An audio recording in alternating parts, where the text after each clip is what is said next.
Yeah. So just to kind of get to the last here, right? So we're gonna get these enterprise level items, like some of these enterprise level items, Hmm.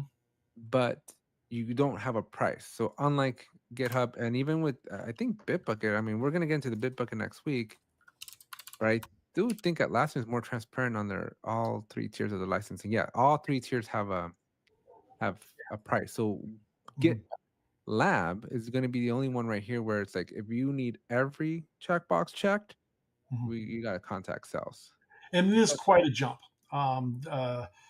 Without giving an official price on our web on our webcast here, our channel, it's a dramatic jump between the premium and ultimate. now, is it worth it? Because you get application security testing. Hmm. So this is kind of the SonarQube stuff that we are talking about that GitHub gave you as well. Your SAST and DAST Yeah. stuff. You We got you have supply chain security, protect against multiple, including code build dependencies. So this is obviously going to do, this is more of a CYA and it's cheaper to pay for it. yeah, But the question is, just because you have it doesn't mean you use it. that's true. It could be shelfware for a lot of clients. Yeah, we have vulnerability management because yeah, it's all in like the friendliness and usability of it. Like just because you're paying for it, not a lot of companies are gonna roll it out because you need skills to roll this stuff out. Mhm. Right? And you're like, well, this is where I come in. Hire a release team. Link down in the bio or link down in the description. Yeah, this is where we'll insert a commercial. Yeah. Um, And then you get strategic portfolio management. So this one's interesting to me because not even Jira has strategic portfolio management. yeah.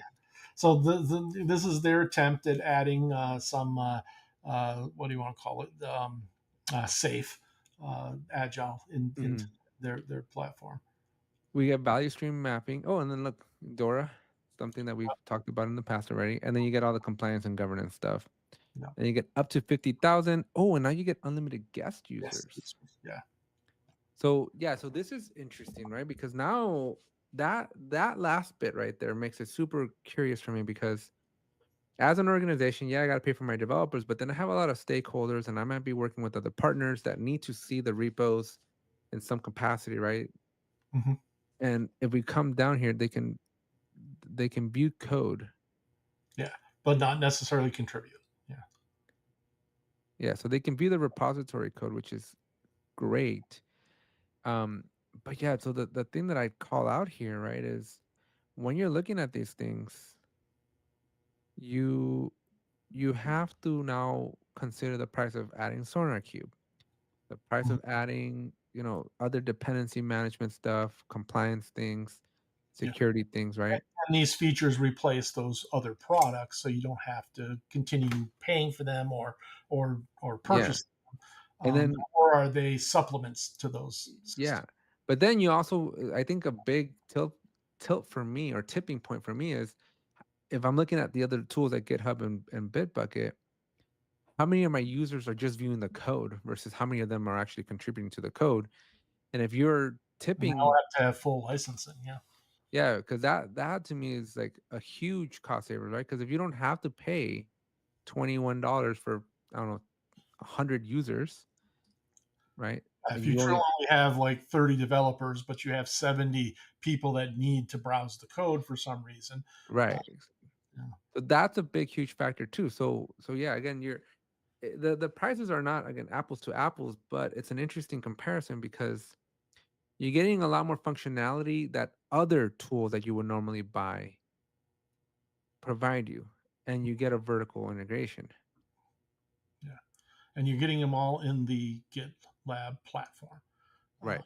so in theory, all these features are very well integrated. They're not seen as bolt-ons, um, or have clunky integrations between them. Yeah, They're I all, mean vertical integration is always best, right? Like it feels like it's part of the product. You're not having to go and then like time as well, right? Because with some of these other tools, you gotta go configure your SonarQube. You gotta go configure your JFrog.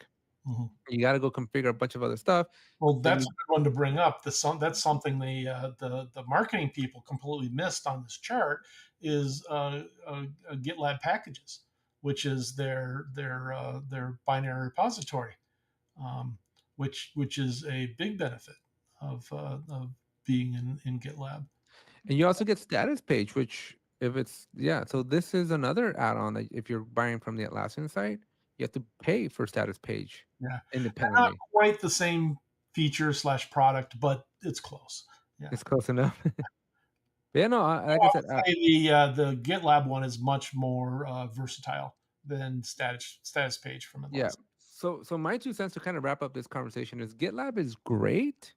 It's a great alternative, right? If it's a little bit more expensive, but that vertical integration that you're getting, I think makes it worth it. I Because if you agree. go with other tools, you got to buy a bunch of stuff a la carte. Mhm. Yeah.